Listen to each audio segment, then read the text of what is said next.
చాలా తక్కువ మాట్లాడతాడు భూపేష్. కానీ కష్టకాలాల్లో పసుపు జెండాకి అండగా నిలబడి నేను ఇక్కడ పాదయాత్ర చేసినప్పుడు రాన్నాని నడిపించాడే. మాటల్లో తక్కువ మాట్లాడేమో గాని చేతల్లో చూపించిన వ్యక్తి నా తమ్ముడు భూపేష్ రెడ్డి.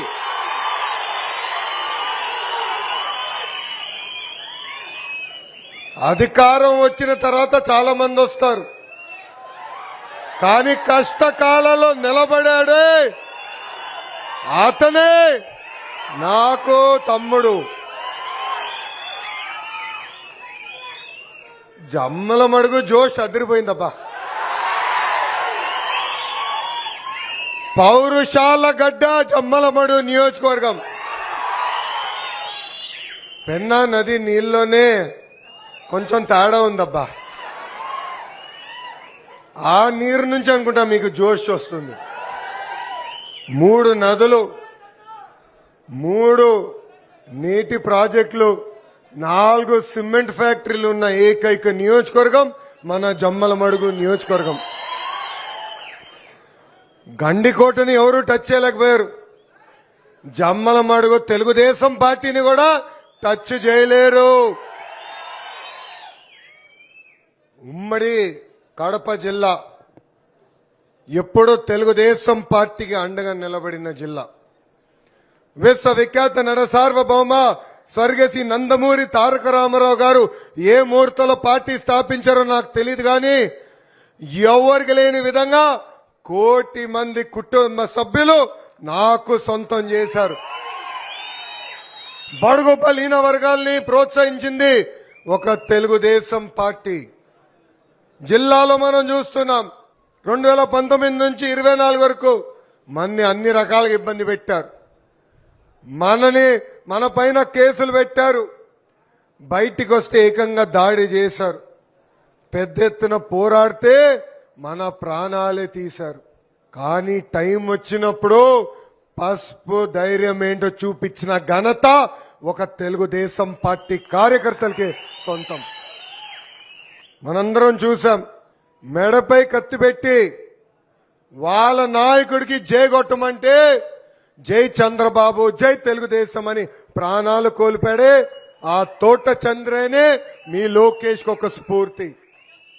మీ పోరాటం వల్లనే ఉమ్మడి కడప జిల్లాలో 10 స్థానాల్లో 7 స్థానాలు మనం సొంతం చేసుకుంటాం జరిగింది. ఈరోజు వేదిక మీద మేము కూర్చున్నామంటే దాని వెనకాల కార్యకర్తల చెమట, రక్తం ఉంది. యువగలం పాదయాత్ర స్టూల్ లాక్కున్నారు, మైక్ లాక్కున్నాడు. ఆనాడే చెప్పా ఈ లోకేష్ తగ్గేదే లేదని. ప్రజలు తీర్పిచ్చారబ్బా. టీమ్ 11 11 మందితో ఒక టీం ఇచ్చినాడు. ఆ 11 మంది ప్రెస్ మీట్ తప్ప బయటికి రారు. దాంట్లో ఒక వ్యక్తి ఉన్నాడబ్బా, cheating books of world record లో నంబర్ 1 స్థానంలో ఉంటాడు. అద్భుతమైన నటుడు. పవనంతో సినిమాల్లో యాక్ట్ చేస్తే ఆస్కర్ అవార్డు వస్తుంది ఈ వ్యక్తికి. సొంత చెల్లిని మెడబట్టి బయటికి గెంటేశాడబ్బా. సొంత తల్లికి ఆస్తి రాస్తే తిరిగి నాకు ఆస్తి ఇవ్వాలని కోర్టుకి వెళ్ళాడు ఈ వ్యక్తి. ఇంకొక చెల్లి, అర్థమైందా రాజా, ఇంకొక చెల్లి తండ్రిని చంపేసి ఆ నెప మనపైన వేశాడు. ఆ చెల్లి అన్నా నాకు న్యాయం చేయమంటే చేయలేని పరిస్థితిలో ఉన్నాడు ఆ వ్యక్తి. చెయ్యడు కూడా. అంతేకాదు కడప ప్రజల్ని కూడా మోసం చేశాడు ఈ వ్యక్తి. ఎవరా వ్యక్తి? ఎవరా వ్యక్తి? సైకో. మర్చిపోయారా సైకోని? మర్చిపోకూడదబ్బా. ఎందుకంటే ఈ సైకో కుట్రలు చేస్తున్నాడు. గతంలో సొంత బాబాయిని అతనే లేపేసి నెప మన పైన వేశాడు. ఎలా నరికాడు రబ్బా. ఆ రోజు పొద్దున న్యూస్ వచ్చింది, కరెక్ట్ ఎన్నికల ముందల, పాపం వివేకానంద రెడ్డి గారు గుండెపోటుతో మరణించారని. అందరం బాధపడ్డాం. ఎందుకంటే అవునన్నా కాదన్నా ఎంపీగా చేసిన వ్యక్తి, ఒక రకంగా రాజకీయాలు చేసిన వ్యక్తి అని అందరం బాధపడ్డాం. వాళ్ళ పార్టీ వాళ్ళు బయటకు వచ్చి పాపం గుండెపోటుతో చనిపోయాడు అన్నాడు. తర్వాత అర్థమైంది గొడ్డలి పోటు అని. కానీ ఆ రోజు మనం అప్రమత్తంగా లేం. అయ్యో పాపం అనుకున్నాం. ఆ నెప్పం మన పైన వేసాడు. దాని తర్వాత కోడికత్తి, మర్చిపోయారా? కోడికత్తి గుర్తుంది కదా? వాళ్ళ కార్యకర్త కోడికత్తి ఇచ్చి ఎయిర్పోర్ట్లోకి అది లోపల తీసుకొచ్చి పొడిపించుకున్నాడు. ఇక్కడ గుర్తు కూడా లేదా, ఇక్కడ పొడిపించుకున్నాడు. పొడిచినప్పుడు కొంచెం రక్తం వస్తుంది, అది అయిపోయింది, ఆగిపోయింది. అందరికి మళ్ళీ ఎయిర్పోర్ట్లో దండం పెడతాడు, ముద్దులు పెట్టుకుంటూ వెళ్తాడు. ఆ ముద్దులు పెట్టుకుంటా ఇట్టి ఊపుకుంటా ఎయిర్పోర్ట్లో నుంచి వెళ్ళాడు. హైదరాబాద్కి వెళ్ళిపోతే మళ్ళీ డ్రామా మొదలైంది. అట్లా బెడ్ మీద పడుకున్నాడు, ఏదో అయిపోయిందని. అయ్యో పాపం అనుకున్నారు అందరం, మనం కూడా. అంటే చూడండి కుట్రలు. ఇప్పుడు గులకరాయికి వద్దాం. అది చాలా స్పెషల్ గులకరాయి అబ్బా.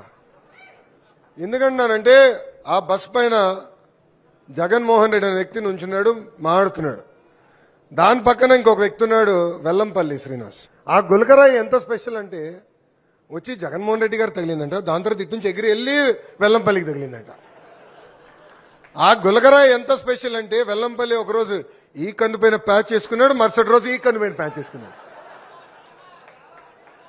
అందుకే చెప్పారు భయ్, ఆస్కర్ కాకపోతే కనీసం భాస్కర్ అవార్డులు ఇవ్వచ్చు భయ్ అందరికి. డ్రామా మామూలు కాదు వీళ్ళు. అందుకే కుట్రలు చేస్తున్నారు. మొన్న కడప పట్టణంలో కూడా జరిగింది అదే కుట్ర.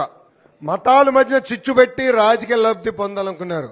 ఆ రప్పరప్ప బ్యాచ్కి చెప్తున్నా, ఎవడిని వదిలిపెట్టాం. తప్పు చేస్తే తోలు తీసే బాధ్యత ఎన్డీఏ ప్రభుత్వాన్ని. పాదయాత్రలో కార్యకర్తలతో నడిచా. మీరందరు నన్ను ఒకటే అడిగారు, అన్నా కష్టపడిన కార్యకర్తలు గుర్తించాలి, కార్యకర్తని అధినేతగా మీరు ప్రకటించాలని చెప్పారు. అందుకే మన జరిగిన మహానాడులో కార్యకర్తనే మా అధినేత అని చెప్తాం జరిగింది. కేవలం చెప్తే కాదు, ఈరోజు ఒక మండల్ పార్టీ అధ్యక్షురాలు పాలిట్ బ్యూరోలో కూర్చుంటున్నారు. ఒక క్లస్టర్ ఇన్ఛార్జ్ ఏకంగా పాలిట్ బ్యూరో కూడా తీసుకెళ్లిన వ్యక్తి మన నాయకుడు చంద్రబాబు నాయుడు గారు. నేను నమ్మేది ఒకటే, కార్యకర్తలు నాడు నేడు ఎప్పుడో పార్టీకి అండగా నిలబడింది పసుపు సైన్యం. ఎన్ని కేసులు పెట్టినా, ఎంత ఇబ్బంది పెట్టినా మీరు చెక్కు చెదరలేదు. అందుకే కార్యకర్తలు గుర్తించేదానికి మై టీడీపీ యాప్ తీసుకొచ్చాం. ఎంతమంది వాడుతున్నారు యాప్? ఇప్పుడు అందరు చేతులు పైకి ఎక్కుతారబ్బా. ఫోటోలు దిగేదానికి వస్తారు కదా, అప్పుడు మీ ఫోన్లు చెక్ చేస్తా. ఉందా? యాప్ ఎందుకు పెట్టామంటే పనిచేసే కార్యకర్తను గుర్తించేదానికి. మై టీడీపీలో కేవలం సోషల్ మీడియా పోస్టులు కాదు, పార్టీ ఏమైనా పిలిపించిన డోర్ టు డోర్ కార్యక్రమం చేయమని, లేదంటే జెండా దిమ్మలకి పెయింట్ వేసి మన పార్టీ జెండా ఎగిరేయమని చెప్తుంది, లేదా అన్నగారి విగ్రహం దగ్గరికి వెళ్ళి పూలమాల వేయాలని చెప్తాం జరుగుతుంది. అట్లా పార్టీ కొన్ని కార్యక్రమాలు పిలిపించినప్పుడు ఆ కార్యక్రమాలన్నీ ట్రాక్ చేసేదానికి ఎవరైతే పనిచేశారో గుర్తించి నేరుగా వాళ్ళకి నామినేటెడ్ పదవులే కాదు కదా, అన్ని రకాలుగా ప్రోత్సహించే బాధ్యత వ్యక్తిగతంగా నేను తీసుకుంటానని ఈ సభాముఖంగా హామీ ఇస్తున్నా. మనందరం చూస్తున్నాం, ఆర్థిక ఇబ్బందుల్లో ప్రభుత్వం ఏర్పడింది. మనం ఆనాడు బాబు సూపర్ 6 లో హామీలు ఇచ్చాం. 3,000 రూపాయలు పెన్షన్ ఒకేసారి 4,000 రూపాయలు చేస్తున్నాం. వృద్ధులకి 4,000 రూపాయలు, వికలాంగులకు 6,000 రూపాయలు, బెడ్కే పరిమితం అవుతే 15,000 రూపాయలు ఇస్తున్న ఏకైక ప్రభుత్వం ఒక ఎన్డీఏ ప్రభుత్వం. స్త్రీ శక్తి కింద మహిళలకు ఉచితంగా బస్ ప్రయాణించే హక్కు కల్పిస్తాం. ఏమ్మ తల్లి ఫ్రీగా తిరుగుతున్నారు కదా. మళ్ళీ దీపం పథకం ద్వారా ప్రతి ఏడా ఉచితంగా 3 గ్యాస్ సిలిండర్లు అందజేస్తున్నాం.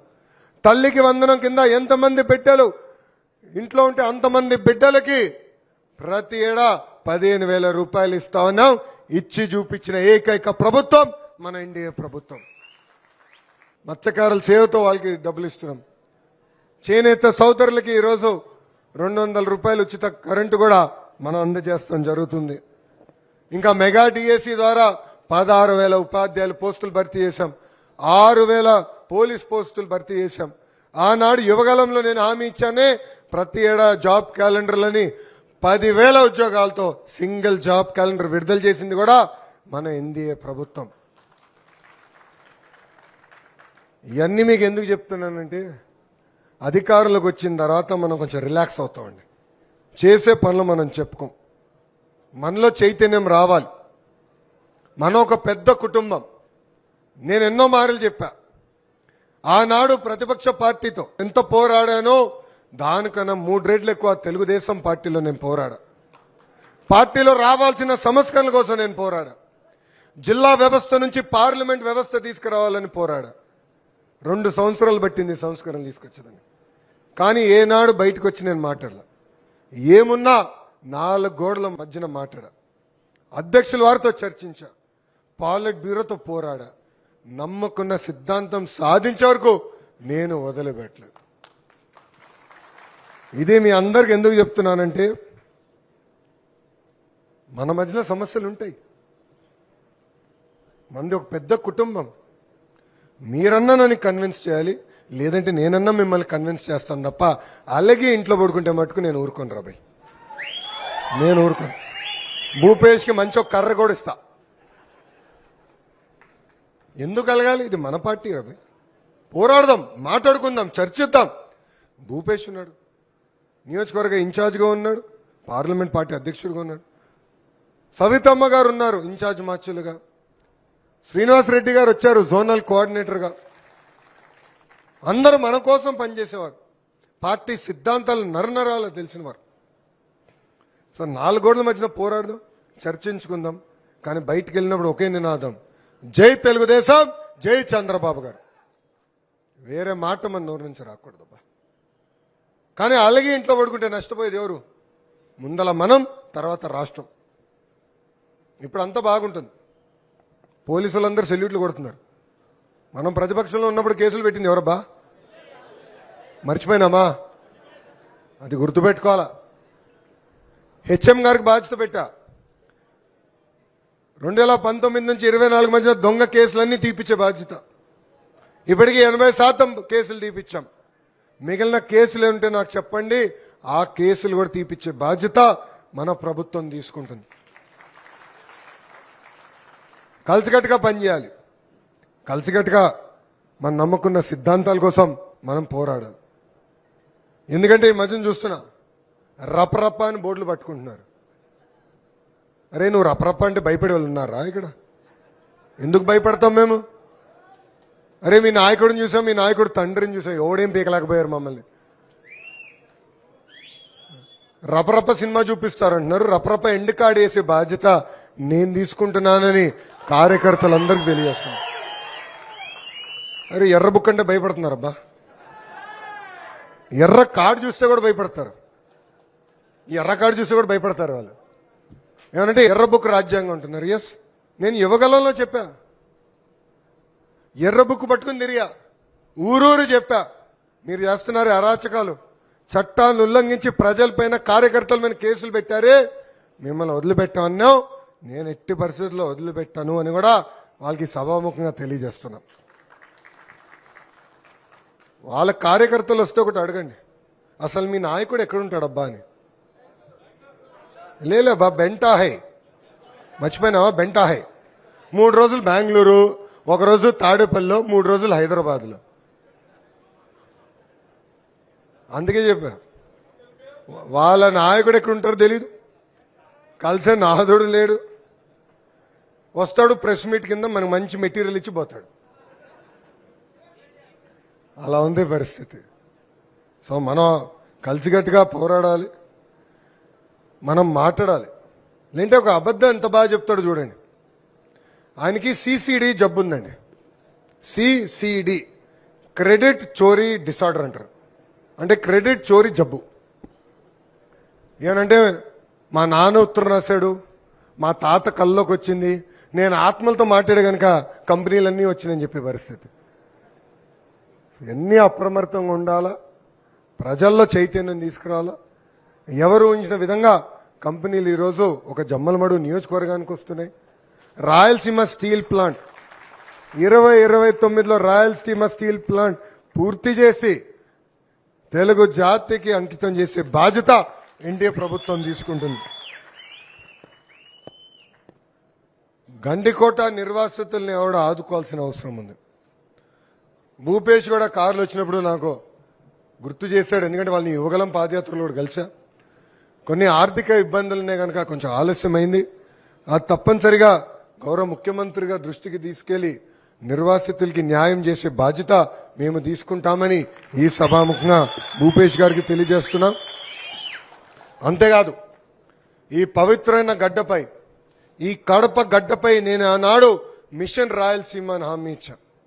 పెద్ద ఎత్తున హార్టికల్చర్ తీసుకొస్తానని చెప్పా, పెద్ద ఎత్తున పరిశ్రమలు తీసుకొస్తానని ఆనాడు హామీ ఇచ్చా. ఇచ్చిన హామీ మేరకు 1,00,000 కోట్ల అవుట్లేతో రాయలసీమని ఏకంగా హార్టికల్చర్ హబ్ గా తీర్చిదిద్దే బాధ్యత త్వరలో మేము తీసుకోబోతున్నాం. కార్లు పరిగెత్తిచ్చాం. ఇప్పుడు ఏకంగా ఫైటర్ జెట్లు కూడా ఇక్కడనే రాయలసీమలో తయారు చేయబోతున్నాం. ఒకే రాష్ట్రం, ఒకే రాజధాని, కానీ అభివృద్ధి వికేంద్రీకరణం అని నినాదం. అందుకే రాయలసీమకి పెద్ద ఎత్తున పరిశ్రమలు తీసుకొస్తున్నాం, పెట్టుబడులు తీసుకొస్తున్నాం. ఇక్కడున్న నిరుద్యోగ యువకులకి ఉద్యోగాలు కల్పిస్తున్నాం. ఇది ప్రజల్లోకి తీసుకెళ్లాల్సిన అవసరం ఉంది. ప్రజల్లో చైతన్యం తీసుకురావాల్సిన బాధ్యత మనందరిపైన ఉంది. ప్రభుత్వం కొనసాగింపు అనేది చాలా చాలా అవసరం. ఈ అల్క వల్ల చాలా ఇబ్బంది పడతాం. 89లో ఒకసారి ఓడిపోయినాం అల్క వల్ల. 2004 9లో ఓడిపోయాం అల్క వల్ల. 2019లో ఓడిపోయాం కేవలం ఒక అల్క వల్ల. ఎవరు చేయని సంక్షేమ అభివృద్ధి 2014-19 మధ్యలో చేసినాం.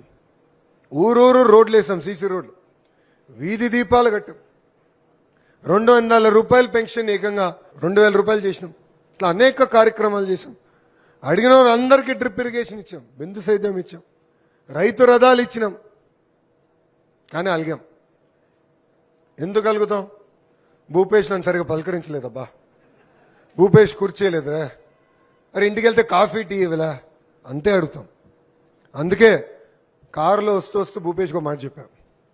నేను బడ్జెట్ సమావేశంలో 13 రోజులు శాసనసభ్యులందరినీ కలిసా, వాళ్ళ కుటుంబాలతో. ఒక్కొక్క రోజు 2 పార్లమెంట్లో ఉన్న ఎమ్మెల్యేలు, ఎంపీలు, వాళ్ళ కుటుంబ సభ్యులను కలిసా. సుమారుగా 60 మంది కూర్చుని రాజకీయాలు తప్ప అన్నీ మాట్లాడుకున్నాం. రూల్ పెట్టా, రాజకీయాలు లేదు, కంపల్సరీ కుటుంబం పరంగా కూర్చోవాలి, అంతేగాని మగవాళ్ళు ఒక సైడ్ ఆడవాళ్ళు ఒక సైడ్ కూర్చుంటే ఒప్పుకోనని చెప్పా. ఎందుకు చెప్తున్నానంటే మనం ఒక కుటుంబం అండి. సంక్షేమ అభివృద్ధి చేయాలి కాదనట్లా, కానీ మానవ సంబంధాలు పెంచుకోవాలి, బంధం పెంచుకోవాలి. నేను భూపేష్ కూడా చెప్తున్నా, మీరు కూడా వెళ్ళండి, గ్రామాలకు వెళ్ళండి, కార్యకర్తలు కలవండి, పిచ్చాపార్టీ డిస్కషన్ చేయండి, మానవ సంబంధాలు పెంచుకుందాం. మీరు మంగళగిరిలో చూశారు, 1985 తర్వాత గెలవని నియోజకవర్గం. 2019తో పోటీ చేస్తే ఓడిపోయా 5,300 ఓట్లతో. బాధ ఉంటుంది, ఆవేదన ఉంటుంది, కానీ 2వ రోజు నుంచి పనిచేసినాం, అందరినీ కలిసా. ఎన్నికలప్పుడు నేను పెద్ద ప్రచారం చేయాల, no road show, no bike rally, హాయిగా వెళ్ళేవాడు రచ్చబండి లాగా వేసుకునే వాళ్ళం. విచిత్రం, తెలుగుదేశం పార్టీ జెండాలు కూడా కట్టలేను. రమ్మని చెప్పా, కూర్చున్నాం, మాట్లాడాం. చివరి వ్యక్తితో ఫోటో ఇచ్చిందా తిరిగిపోయి నేను బయలుదేరేవాడిని. చూడండి, 91,000 మెజారిటీతో గెలిపించి నా గౌరవం నిలబెట్టారు మంగళగిరి ప్రజలు. అంటే మానవ బంధం ఎంత గొప్పదో ఇదొక ఉదాహరణ. ఇది ఇక్కడ ఉన్న క్లస్టర్ ఇన్ఛార్జీలు గుర్తుపెట్టుకోవాలి. సో మీ కింద ఉన్న యూనిట్ బూత్ వాళ్ళతో మీరు మాట్లాడాలి. ఏదో అన్ని భూపేష్ చూసుకుంటాడులే, లేదంటే ఒకడున్నాడు లోకేష్ అని అన్నిటికీ పనిచేస్తాడు, వాడికి ఇంకెక్కువ పని ఇద్దామంటే కుదరదురా భయ్. క్లస్టర్ వాళ్ళు క్లస్టర్ పని చేయాలా, మండలోళ్ళు మండల్ పని చేయాలా, యూనిట్ వాళ్ళు యూనిట్ పని చేయాలా, బూత్ వాళ్ళు బూత్ పని చేయాలి. ఏమైనా కష్టాలుంటే చెప్పండి, భూపేష్ ఉన్నాడు, నేనున్నా, అమ్మున్నా, మేమందరం మీకు పనిచేస్తాం. కానీ సింపుల్గా పైన వాళ్ళు చూసుకుంటారు, నాకెందుకులే, పైన వాళ్ళు మాడుతారు, నాకెందుకులే, వాళ్ళు చెప్తేనే పని చేస్తుంటే ఎటు కుదురుతున్నారు అవి? ఏం పొద్దున్నే స్నానం చేస్తారు కదా, మొహం కడుకుంటారు కదా. మళ్ళీ ఇది మనందరూ ఒకటే గుర్తు పెట్టుకోవాలి, ఇది నా తెలుగుదేశం, నా బాధ్యత. ప్రతి వ్యక్తి పొద్దున్న లేసి చెప్పుకోవాల్సిన అవసరం ఉంది. అంతేగాని ఎవడో చూస్తుంటే కుదరదు. కలిసికట్టుగా పనిచేయాలి, అల్కకి ఫుల్ స్టాప్ పెట్టాలి. పాదయాత్రలో హామీ ఇచ్చా, నియోజకవర్గానికి వస్తే కార్యకర్తల్ని కలిసిన తర్వాత వెళ్తాను.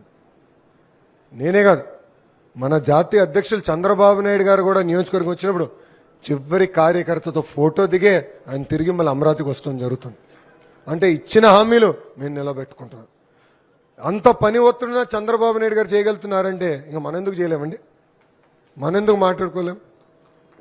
ఇది ప్రతి కార్యకర్త గుర్తుపెట్టుకోవాలి. ఇది ఇంటర్నలైజ్ చేసుకోవాల్సిన అవసరం ఉంది. సంక్షేమ అభివృద్ధి చేద్దాం, దాంతోపాటు మానవ సంబంధాలు పెంచుకోవాలి, బంధం పెంచుకోవాలి. దానికి మనందరం కష్టపడాలని కోరుతున్నాం. మీ అందరు తెలుసు, 3 పార్టీలు కలిసికట్టుగా పోటీ చేసినాయి. Telugu Desam party, Janasena party, Bharatiya Janata party కలిసికట్టుగా మొన్న పోటీ చేశాం. ఎవరు ఊహించిన విధంగా 175 స్థానాల్లో 164 స్థానాలు మనం కైవసం చేసుకుంటాం జరిగింది. ఇప్పుడు ఈ బంధం తెంపేదానికి ప్రయత్నిస్తున్నారు. జనసేన ముసుగులో టీడీపీని తిడతారు, టీడీపీ ముసుగులో బీజేపీని తిడతారు. ఈ కుట్రలను మనం గమనించాలి. ఎందుకంటే పైన మాకు చాలా క్లారిటీ ఉంది. ఎంత క్లారిటీ ఉందో ఒక ఉదాహరణ ఇస్తాం. ఒకరోజు ఇండియా టుడే కాన్ఫరెన్స్కి వెళ్ళా, కోయంబత్తూరులో రమ్మన్నారు. అక్కడ వెళ్ళి ఆయన ఇంటర్వ్యూలో అడుగుతున్నాడు, 2029 మీరు కలిసే పోటీ చేస్తుంటే తప్పనిసరిగా 2029 మేము కలిసే పోటీ చేస్తున్నాం అని చెప్పా. మీరు చప్పట్లు కొట్టారు. దాని తర్వాత పవన్ అన్న నాకు ఫోన్ చేశాడు, లోకేష్ మనం 3 టర్మ్లు కలిసి పోటీ చేద్దామని 1 టర్మే చెప్పేవేంట్రా బా అని అడిగాడు. అంటే ఎంత క్లారిటీ ఉందో నాయకత్వం మధ్యన, అది గుర్తుపెట్టుకోవాలి. పెద్ద కుటుంబం, ఉంటాయి చిన్న చిన్న సమస్యలు, కూర్చుని మాట్లాడుకుందాం. భూపేష్ పైన బాధ్యత ఉంది, మా అమ్మ పైన బాధ్యత ఉంది, శ్రీనన్న పైన కూడా బాధ్యత ఉంది. పరిష్కరించే బాధ్యత మేము తీసుకుంటాం. అంతేగాని no misfire, no crossfire, no విడాకులు భయ్య, ప్రసక్తే లేదు. ఇది గుర్తుపెట్టుకోవాలి. వాళ్ళు ఏదంటే అది మాడతారు. మళ్ళీ మనం ప్రజల దగ్గర అవ్వాలి. అహంకారం వద్దండి. ఏదో 100 కార్లు వేసుకుంటే పెద్ద హీరో అనుకుంటున్నారు. నేను 2 కార్లలో తిరుగుతున్నా. ముందర కనీసం 4 కార్లు ఉండే, ఇప్పుడు 2. నేను ఒక కారులో ఉంటా, వెనకాల వచ్చే వాళ్ళందరూ ఒక మినీ వ్యాన్ పెట్టా, అందరు ఎక్కమన్నా. సో ప్రజలు కూడా కోరుకునేది వాళ్ళ దగ్గర ఉందని. ప్రజలు కూడా కోరుకునేది సింప్లిసిటీ. ఏదో కాళ్ళు ఎగరేసుకుని తిరుగుతాం కాదు. మనం చూసాం 151 11 అయింది. దానికి కారణం వాళ్ళ అహంకారం. సో మనకు కూడా అహంకారం అవసరంలో వీడాలి. ప్రజల్లో మమేకేమవ్వాలి, ప్రజల్లో చైతన్యం తీసుకురావాలి. మీకు అండగా నిలబడే బాధ్యత తెలుగుదేశం ప్రభుత్వం, తెలుగుదేశం పార్టీ తీసుకుంటుందని ఈ సభాముఖంగా కార్యకర్తలందరికీ నేను హామీస్తూ, ఇప్పుడే భూపేష్ కూడా అడిగాడు, ఎంఎస్ఎంఈ కంపెనీలు కొన్ని తీసుకురావాలి మన మండలానికని కోరారు. భూపేష్ పైన బాధ్యత ఉందబ్బా. కంపెనీలు ఎత్తుకు వాళ్ళని తీసుకొచ్చే బాధ్యత నేను తీసుకుంటా. మొత్తం పని నా పైన పెడితే ఎట్లా? చాలా తెలివైన వాళ్ళబ్బా, వేదిక పైన ఉన్నాను, అందరూ తెలివైన. మా అమ్మ కూడా చాలా తెలియదు. పనంతా నా భుజం పై నుంచి బుల్లెట్లు కలుస్తూ ఉంటుంది. వీళ్ళందరికీ అలవాటే. నేను సీనియర్ మంత్రి అయ్యా, నా భుజం పై నుంచి గన్ పెట్టి, సార్ సీఎం గారికి ఇది చెప్పండి సార్, అది చెప్పండి సార్ అంటారు. నాకేది ఎక్కువ తిట్లు పెడుతుంది. తప్పనిసరిగా కలిసికట్టుగా పరిశ్రమలు తీసుకొద్దాం. ఎందుకంటే ఉద్యోగాల కల్పన అనేది ఒక లక్ష్యంగా పెట్టుకున్నాం. సో మీరు ఎత్తుకండి, నేను ఎత్తుకుతా. ఎవరు ఉంచిన విధంగా మన నియోజకవర్గాన్ని అభివృద్ధి చేసుకుందామని ఈ సభాముఖంగా మా తమ్ముడు కూడా తెలియజేసుకుంటూ, నాకు ఇంత అద్భుతమైన అవకాశం ఇచ్చిన మా పసుపు సైన్యానికి పేరు పేరున నా ఉదయపూర్వక ధన్యవాదాలు తెలుపుకుంటూ మీ అందరి దగ్గర నుంచి సెలవు తీసుకుంటున్నాను. జై తెలుగుదేశం, జై తెలుగుదేశం. చంద్రబాబు నాయుడు గారి నాయకత్వం, చంద్రబాబు నాయుడు గారి నాయకత్వం. జోహార్ ఎన్టీఆర్, జోహార్ ఎన్టీఆర్. అందరికీ నమస్కారం.